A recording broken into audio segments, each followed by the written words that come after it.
Bien, pues esta es la explicación previa a la práctica número 4 de las prácticas de biología celular. Recordamos que el primer día hicisteis la siembra de una línea celular de astrocitos. Estos astrocitos han estado creciendo en el incubador del laboratorio durante estos días y en la práctica de hoy vamos a utilizarlos para realizar una inmunodetección indirecta, en la que usaremos anticuerpos que van a detectar a la proteína vimentina, que es una proteína que forma parte de los filamentos intermedios de estas células, de los astrocitos.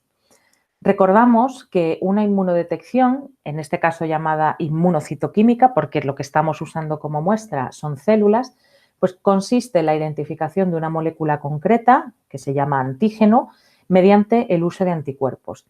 En este caso, como vamos a realizar una inmunodetección indirecta, usaremos un primer anticuerpo que no estará marcado, llamado anticuerpo primario, que va a detectar a la vimentina en nuestro caso, y después utilizaremos un anticuerpo secundario que será el que vaya marcado con un detector que nos permita a posteriori observar el resultado.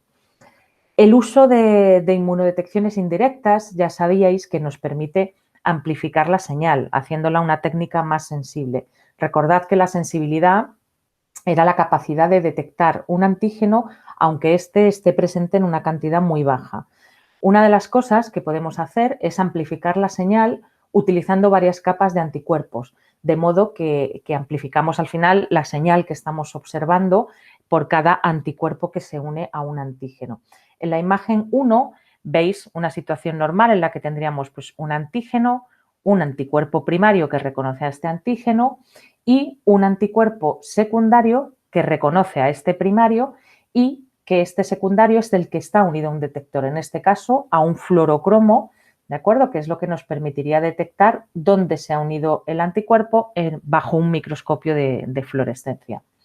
En la figura 2 vemos que podríamos utilizar un anticuerpo secundario, que en este caso estaría unido a una molécula que se llama avidina o streptavidina, que a su vez está conjugada a fluorocromos.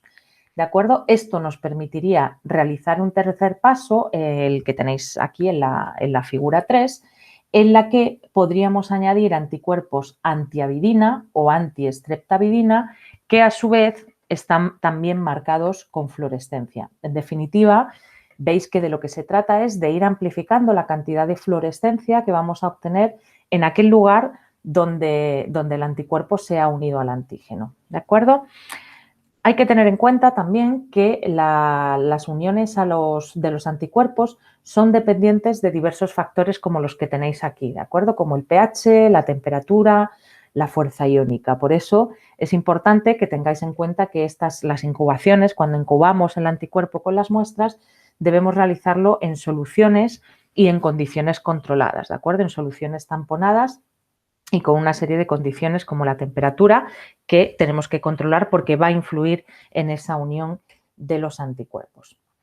Bien, otra cosa importante es que comprendáis la nomenclatura de los anticuerpos. Aquí os he puesto un ejemplo cualquiera, como sería el IgG conejo antinestina ratón. Bien, pues este anticuerpo generalmente nosotros diríamos antinestina, ¿vale? Pero la forma completa de nombrar este anticuerpo es la siguiente y es importante que identifiquéis qué significa cada término, ¿de acuerdo? Como veis, en primer lugar, tenemos la palabra IgG. Esto hace referencia al isotipo de inmunoglobulina. Recordad que los anticuerpos son inmunoglobulinas y decíamos que el tipo más habitualmente utilizado son las IgGs, por eso encontramos esto aquí. Después encontramos el nombre de la especie en la que se ha generado este anticuerpo, es decir, que en este caso el animal que ha sido inmunizado para producir este anticuerpo pues es un conejo. Después del término anti, que encontramos aquí en medio, lo que vamos a encontrar es el nombre de la proteína que reconoce este anticuerpo, es decir, el antígeno, ¿vale? Que en este caso pues, es la nestina y va seguido de la especie a la que pertenece este antígeno reconocido. En definitiva, este anticuerpo es una IgG que ha sido generado en ratón y que reconoce en conejo, disculpad, una IgG que ha sido generada en conejo y que reconoce a la proteína nestina de ratón. Bien, Aquí lo que tenemos es un esquema para que veáis las diferencias entre el método directo de un solo paso o el método indirecto de 2 pasos, que es el que vamos a hacer en esta práctica. El método directo, que es el que realizamos en la práctica anterior, como veis, lo que tenemos es un anticuerpo primario, ¿de acuerdo?, que está reconociendo al antígeno, que en este caso, en la práctica anterior, este antígeno eran las inmunoglobulinas G de ratón, que eran fabricadas por los linfocitos B que teníamos en nuestra muestra de suspensión celular de bazo, ¿de acuerdo? Y este anticuerpo primario está marcado, como recordáis, con una enzima, una peroxidasa de rábano, que es la que nos va a permitir después detectar dónde se ha unido. Bien, en el caso de la inmunodetección indirecta, que es la que vamos a realizar hoy, la muestra que estamos utilizando, aquí era una suspensión celular de bazo, aquí lo que estamos utilizando son los astrocitos que sembramos, ¿de acuerdo? Y en ellos el antígeno que vamos a detectar es la vimentina, ¿de acuerdo? El antígeno de hoy será la vimentina. Para localizar este antígeno vamos a utilizar un anticuerpo primario, un antivimentina, que ha sido generado en ratón, ¿vale? Por eso decimos que es IgG ratón antivimentina de rata, ya que nuestra muestra es tejido de rata, células de rata, y este anticuerpo primario, como veis, no lleva ningún detector. En segundo lugar, vamos a utilizar un anticuerpo secundario que reconozca a este primario, es decir, un anticuerpo antirratón, ¿vale?, que en este caso ha sido generado en cabra y que va unido a HRP, a la peroxidasa de rábano. Este anticuerpo, que aquí veis que está actuando como anticuerpo secundario, es exactamente el mismo que utilizábamos el día anterior como anticuerpo primario. En ambos casos es un anticuerpo que reconoce las IgGs de ratón y que ha sido generado en cabra y que está conjugado a la enzima HRP para que podamos detectarla, ¿de acuerdo? Bien, una de las ventajas de las inmunodetecciones indirectas decíamos que es que se puede amplificar la señal que generaría el hecho de usar un solo anticuerpo. En este esquema, como veis, pues lo que hacemos es que podemos usar anticuerpos de diferentes especies que se vayan reconociendo secuencialmente. En este ejemplo, pues tendríamos, imaginad, esto es un anticuerpo primario hecho en ratón, ¿vale? A esto podríamos añadirle pues un anticuerpo que reconoce a las IgGs de ratón, en este caso está hecho en rabbit, en conejo, y está marcado con fluorescencia, ¿de acuerdo? De modo que este secundario marcado con fluorescencia se uniría a las IgGs de ratón.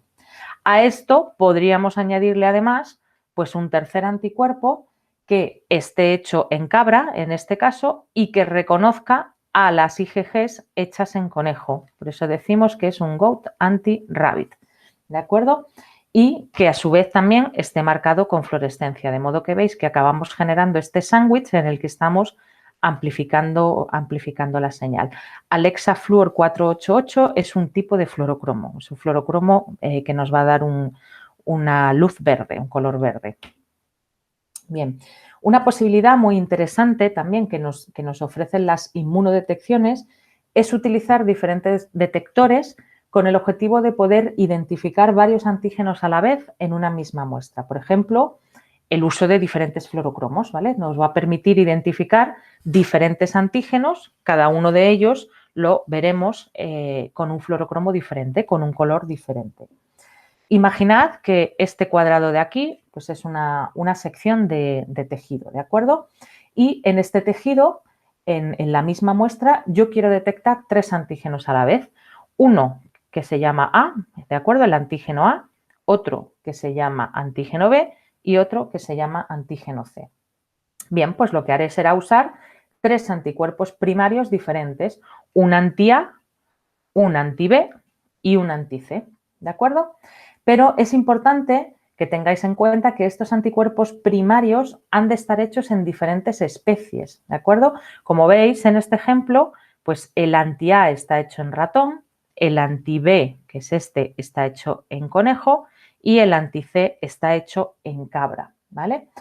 Esto es importante porque tenemos que poder diferenciar cuál está identificando a cada uno de los antígenos. Este estaría marcado con un color verde, con fluorescencia verde, este secundario estaría marcado con fluorescencia roja y este secundario estaría marcado con fluorescencia azul. ¿Qué ocurriría si hubiera dos primarios hechos en la misma especie?